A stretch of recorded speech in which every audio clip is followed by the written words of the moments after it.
Welcome to the Road in Between. We are here at Glass Inc. with Robert Smith's company, and Robert is one of the sponsors for Road in Between.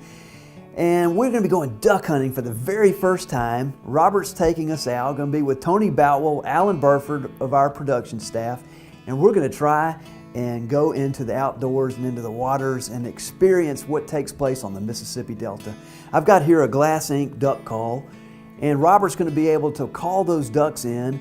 And it reminds me of exactly how God does the same for us. He calls us in. He knows the different calls that will attract us to Him. What is the call that God's directing in your direction so that He might bring you closer to Him and closer into ministry and mission?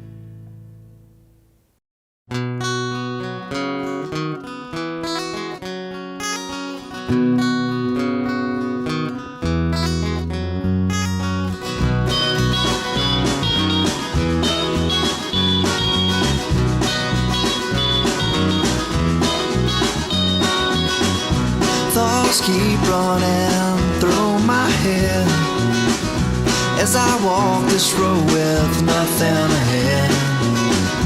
The sun beams down on my face as I walk this road that leads to amazing grace.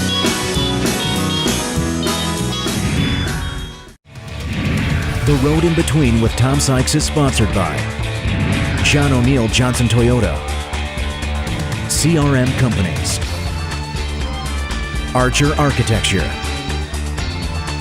Mitchell Signs and Imprints, Glass Incorporated, Benefits Management Group.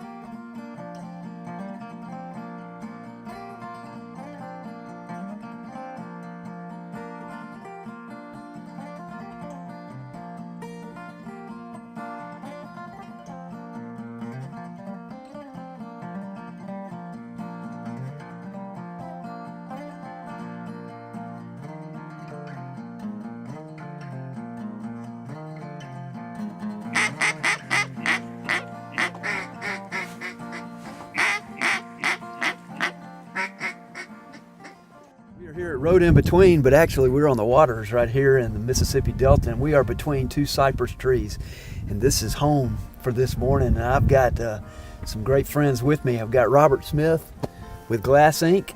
and his brother Greg and their friend Tommy Lovelace, and it's good to be with you fellas. Glad to be with you, brother. Yeah. Glad to have you on your first duck hunting trip. Thank you so much. It's been a lot of fun. It has been fun. Good duck hunting. Been a good morning. So tell us where we are right now. You're right in the heart of the Mississippi Delta. We're in duck hunting heaven over here. Mississippi Delta is, it's right in the heart of the Mississippi Flyway. And the Mississippi Flyway, of course, is where the migration of ducks that move down through the central part of the country when they leave Canada. That's the Mississippi Flyway. They kind of follow the Mississippi River. Okay. And of course, the Mississippi River has all these little tributaries that run into it, like the Yazoo River that we crossed yesterday, and the Tallahatchie River, and all those other rivers. And they wind out through this cropland, and that's why the ducks follow that as they're coming from north to south. It's just because it's water and it's food for them and that type of thing. Right, a lot of fields out here. A lot of fields. We're in a break right now, an old cypress and tupelo gum break, but we're surrounded by fields. We've got a big rice field that's probably 1,000 yards behind us, and out in front of us we've got a big bean field out here. So there's a lot that ducks have to eat in the area. It looks like nowhere, but it's actually an incredible flyway, like you were saying. Yeah, it is. And it's always been good. And unless you've ever experienced hunting in the Delta, it's really like nowhere else. We do hunt other places. We go to Arkansas and hunt sometimes, and you hunt out in rice fields. And that's fun hunting. And you see a lot of ducks out there, but to get them in close and like we have this morning into these trees, it's nice. It's fun, and it's fun to watch them. That's good. Now I know, as brothers, y'all grew up hunting. Tell us about that. We did. Our daddy started us hunting. We were about 9 or 10, so we've been hunting for about 50 years now. And it's just something we get together every year to do. My daddy's 83, and we got to hunt with him all those years. And he's actually hunted, once with us this year. And it's been a lot of fun having your family and, your friends with you. And it's just been a great deal for us. The good thing about it is you don't have to be quiet, so you can bring kids. You know, we'll bring, especially in this blind right here, you can bring a 5-year-old kid as long as it's not too cold for him, and he can be out here and enjoy it.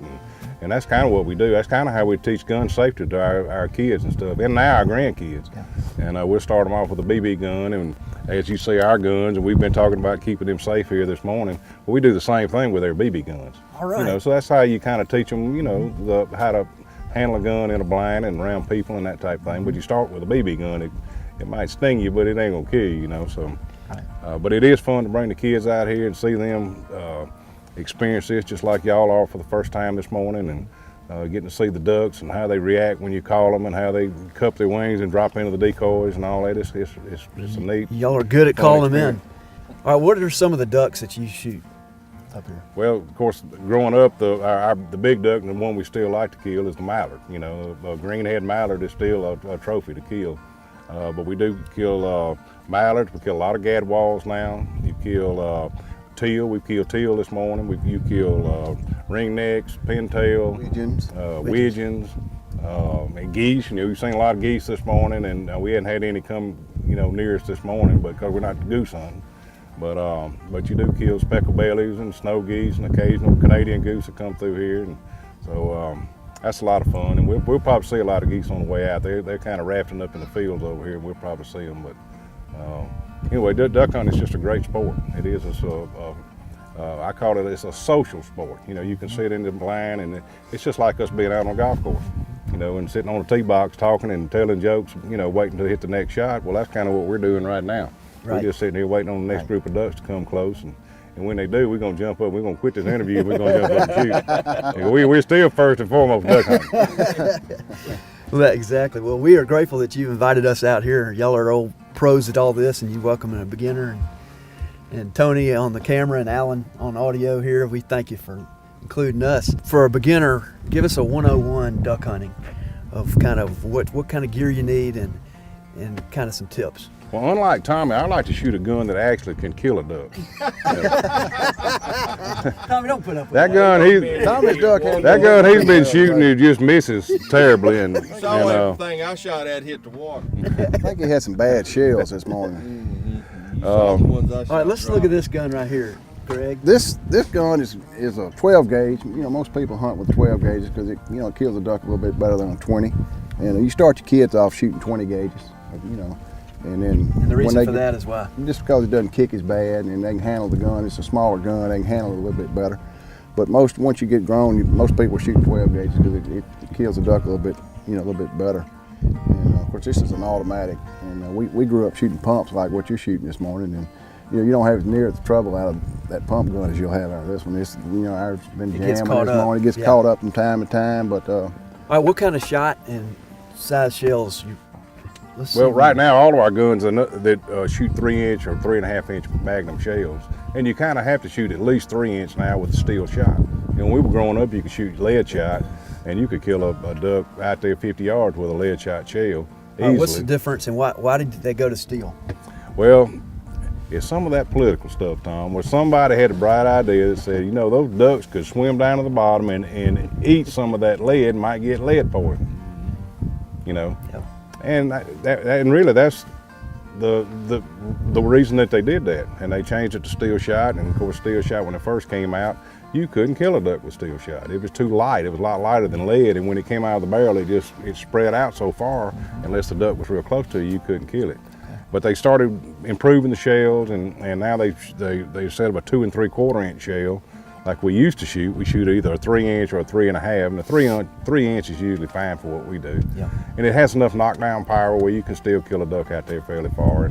But as you can see, it cripples some, and then we had to shoot them on the water this morning. After we knocked them down. And the name of this place is what? Ellison Break. Ellison Break. 200 acres. About a 200 acre, and it's a cypress and tupelo gum break, and it's just like 1,000 other breaks along the Mississippi River. And a break is really just an old ox bow from a river or a tributary or something that all eventually would get back to the Mississippi River. And that over time, it just separated out and kind of became more like a lake than like a part of a river, And and but there are thousands of them in the Mississippi Delta, in the Louisiana and Arkansas Delta, and this is just another one, and ducks love it. And it's a good place to come. It's a good place to hide under these cypress trees, and it's pretty. And Very good. Well, we thank you. Let's get back to hunting. all right, guys, thank you. Thank you. Stick around. The Road in Between will be right back.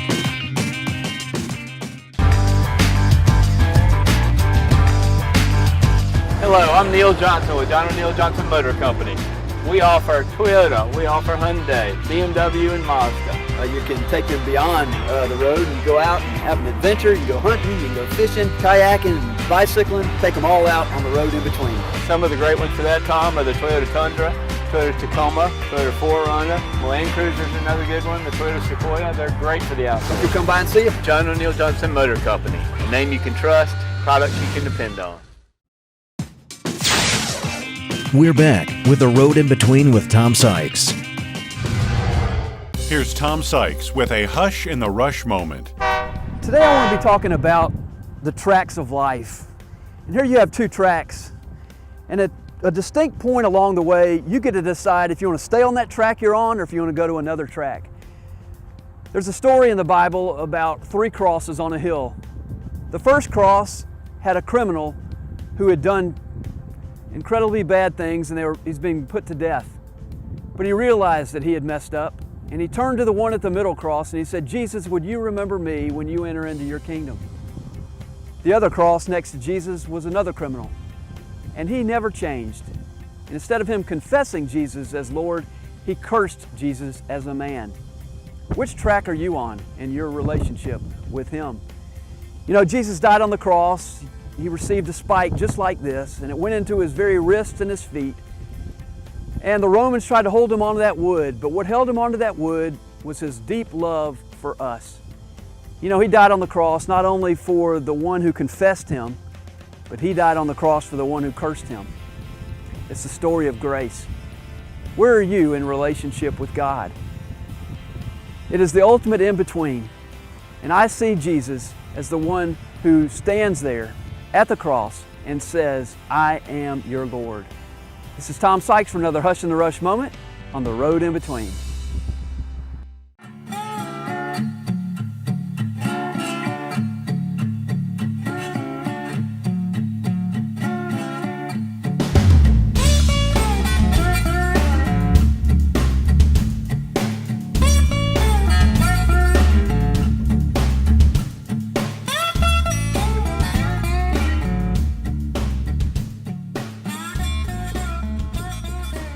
We are on tonight on the greatest porch in the Delta of Mississippi, and we are with the Smith family, with Mr. Smith. He is the daddy-o, he is the patriarch, and you're with your 2 boys here. Yes, you're indeed. with Robert and you're with Greg, and you're flanked, and you are right between your 2 boys on the road in between. That's great. You're in a good spot, and thank you for letting us be with y'all tonight. We're glad to have you here, Tom. We certainly are. Well, thank you. Tell me what you got in your hand there, Mr. Smith. This is a horn that my grandfather, who was a dentist here in Greenwood, made back in 1904. He carved it, the thing, with his dental tools out of a cow horn. But anyway, they call it a deer horn, but what it's used for is to call the dogs back to the camp after they do the drive in the morning. But anyway, with his tools, dental tools, he carved. There's an old-timey hunting expression called a big coon walks for daylight. Well, there's the big coon walking the log before daylight. And then here's the dogs chasing the deer. And then right here is the fox. Is the dogs chasing the fox. And then here's a deer rutting. Is that the word? Rut. Yeah, rutting. And then this right here is a bobcat. But he carved all of this with his dental tools, and it's been a family heirloom ever since. It was passed down to my aunt, and she passed it down to me, and then I passed it down to the 2 boys. That's right. And it's been And Yes. what about the Passed down to gold? who? It's passed down to me. Oh, it's passed down to me. We want to It get passed that down to straight. you, it's passed We wanna down get to that me. straight for, you know. Well, it while was we're on passed film. down to the camp. Okay. All right. No, Greg brought it to the No, camp. he That's did. Oh, no, what about the gold that's on there? Came from his patients that he took out of his patients and inlaid it. There's his name, Dr. Frank H. Smith, in 1904, and that's inlaid with gold. Let's see that, if you don't mind. But Granddaddy Smith, well, he was a big outdoorsman. Yes, he was wasn't a great outdoorsman. He loved to fish and hunt, and he had 4 boys that loved it. And in fact, my daddy used to say the reason I didn't grow up hunting with my daddy because he said his daddy made him paddle him around Mossy Lake all day long. It wore him out on fishing. But Hey, they say he invented the trolling motor. Because he had him a wooden John boat, and he loved to fish, and he had him a big chair sitting right in the middle of it, and he had somebody work for him on the front sculling it. And he would scull it around the lake. He said, now take me over there by that stump, and take me over there by that stump. You know, just like a trolling motor. Absolutely. Well, I see that you got this sign right here that represents what you're all about. Faith, family, and ducks. Yeah, my wife actually made that. We saw that somewhere, and it kind of fit, you know, what we're all about. You know, that's kind of what the order we try to keep it in, the faith, family, and ducks. We don't always keep it in that order, but we try to, Tom. You know, and that's just that's kind of what Daddy's kind of handed down for us. You know, your faith is first and foremost, and of course, family. I mean, that's just a big deal for us. You know, And ducks are right behind me. ducks is a close third. I can now. see that I now. understand that, but anyway. That's But good. we've really been blessed. I've been blessed to have 2 boys that love it, the outdoors and hunting and fishing as much as I do. And some of the most pleasurable hours I've ever spent in my life have been in a duck boat, on a dove field, or hunting of some sort with them. And now with my grandchildren. And now with your great-grandchildren. Grandchildren, Now, right. we've been on a got hunt here in this past year where we had Daddy in the blind, and me in the blind, and Greg was in there too, and then I had my son Rob in the blind, and he had his daughter in the blind. So we had 4 generations in the duck blind all at the same How time. about that? You know, and we still do that. And Daddy's 83 years old, and he's still duck hunting. He duck hunted this year, and so that's one thing we like about duck hunting. And like I told you earlier, it's kind of like golf. It's something you can do, you know, with your family later in life. And you know, we've enjoyed doing that, and we enjoyed having a camp to come to down here to do all this, and sitting by the fire. This is one of our best hunting spots. Is right here on this front porch. You know. Well, tell me about your mother. Tell me about your wife and what she I did had to y'all. 44 wonderful years with their mother, and she contracted cancer and lasted about a year. Died in 2002, and but she was the happiest of all of us when we started the deer camp, because it got us out of the.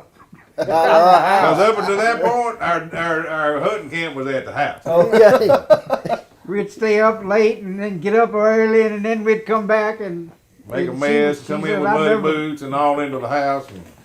But because she did like us getting to camp and What was she like? What was her character traits? She was just a super lady. She really was. And we had 44 wonderful years together. We very were duck loving. hunting one time. Me and Daddy and Mama were duck hunting one morning. We were up there at Tippo. Remember Tippo Clubhouse? Yeah. We were hunting. And she reached up and shot a duck right straight up over us. And the duck fell down in the boat with us. You remember that, Daddy? And Fell into the boat. And she killed the first duck, the only duck I don't think she's ever killed, but it fell right down in the boat with us. And it was awesome. We Killed her told with that story. little 20 gauge automatic. Yeah. How about that?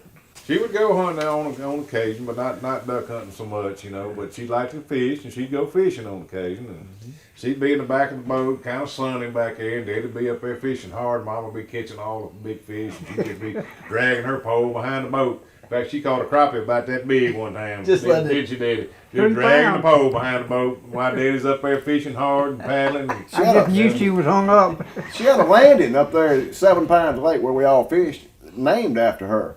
She Yeah. was Patricia's land. yeah, Patricia. She and I were, when I was there fishing late one afternoon, and when we were coming out, I got almost to the landing. I said, I'm going to pull you up to the bank. You think you could back that trailer? back down in the water where I just run the boat up on the trail? She said, sure. Brand new Impala Chevrolet. Had less than 1,000 miles on it. And Daddy's out in the boat now. Yeah. While she's backing down going, come on back, come on back. And then went, oh, that's good. Oh, that's good. Oh, that's good. It went slap underwater. Went all the way under. So Daddy takes off.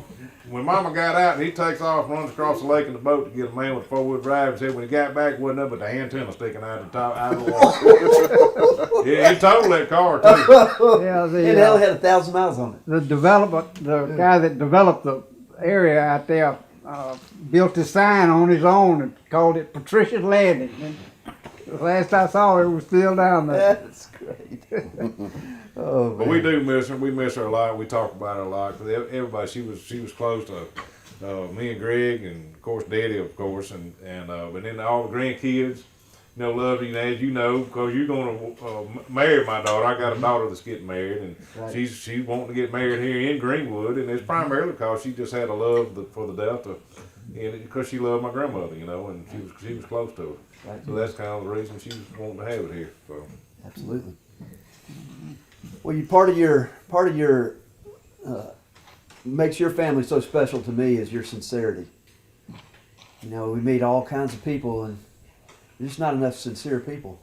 Now, you're not working at that to be sincere. It just flows off of you. I attribute a lot of that to you, Bobby. Well, thank you, Tom. You carry that on, and it's all up in your sons and your grandkids, great grandkids. And I tell you, that draws us in. But you're a real open and welcoming family, and you've really made an impact on a lot of people. Well, just nothing means any more to us than family. Yeah, and family is extended. Right. Yeah. You treat us like Right, you're part of the family. Yeah, Right. yeah, and it's real, and it's no pretense to it, and it means the world to us to be included in this special little place. We're getting ready to go eat some really good food that We're going to have duck wrapped in bacon with Bobby sauce on it. Bobby sauce. Now, what's the Bobby sauce? Bobby sauce. It's just something I came up with. Anyway, you start with a stick of butter and a lemon. And then you add a little soy sauce and a little teriyaki and a little Lee & Perry and some lemon juice until you just keep adding until you get it just right. And then you baste the ducks with it while it's cooking.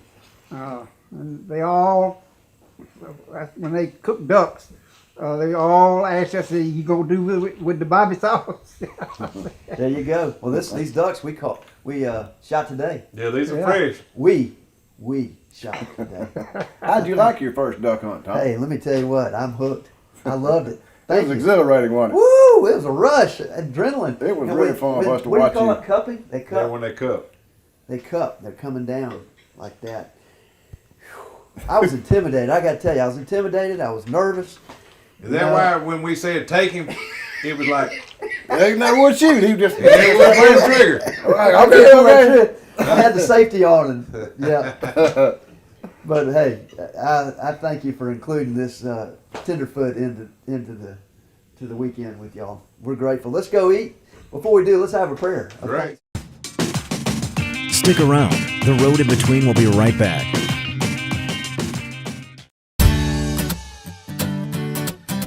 Award-winning, quality, experience. Glass Incorporated's expert team can handle single window panes to entire high-rise buildings. Whether you need storefronts, glass replacement, mirrors, or shower enclosures, no job is too big or too small.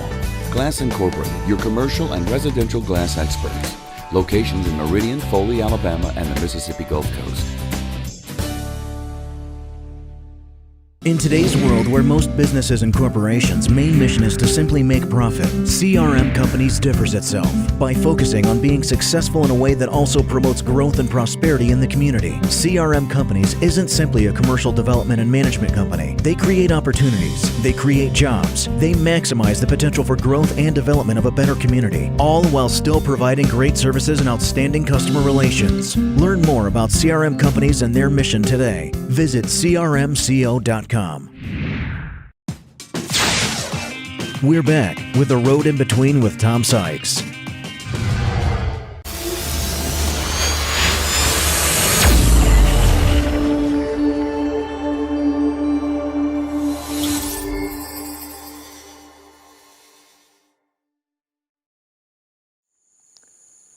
sometimes the answer isn't as simple as we would like it to be. Hi, I'm Ben Mathis for Rivers of the World, and I want to talk about jungles and forest and deforestation and reforestation, because these are terms that you're going to hear. Places like the Amazon are being leveled every day.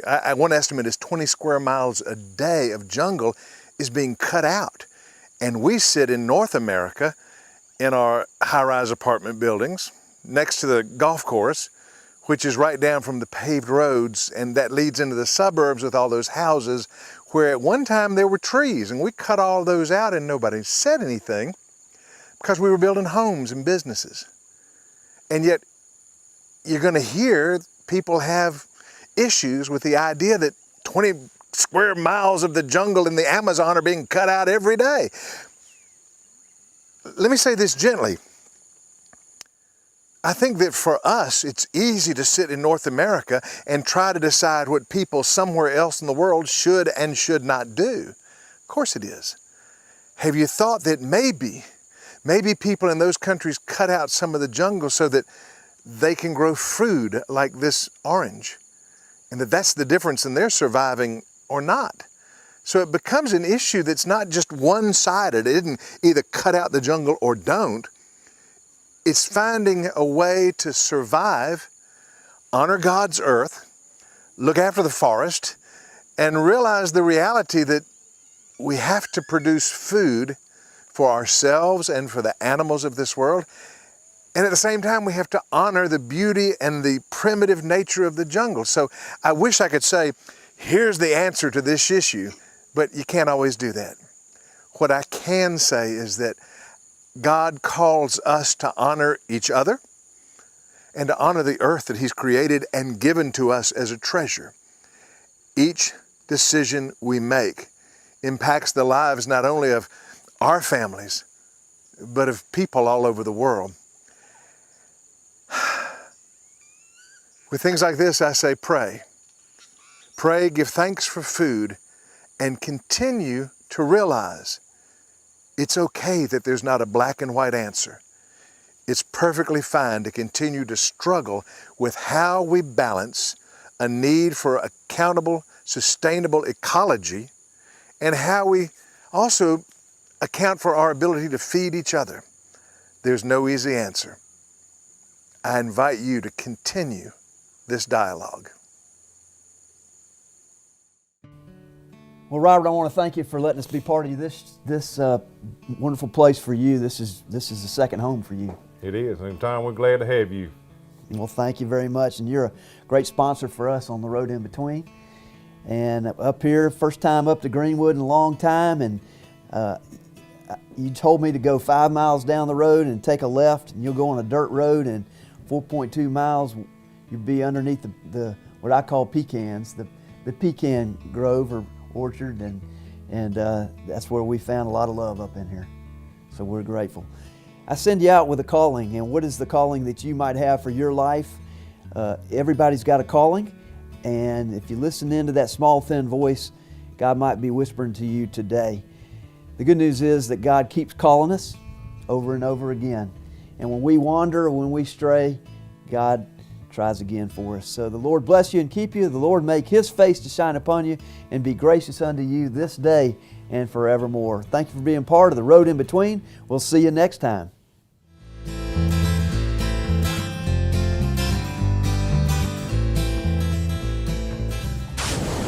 The Road in Between would also like to thank these fine sponsors.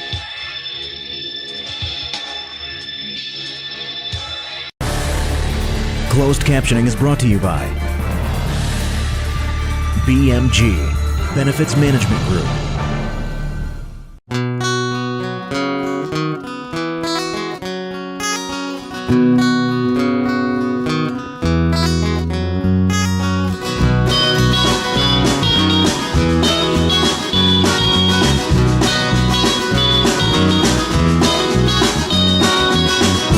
I'm on my way. I can't wait to see the brighter day. I'm on my way. I can't wait to see the brighter day. I can't wait to see the brighter day.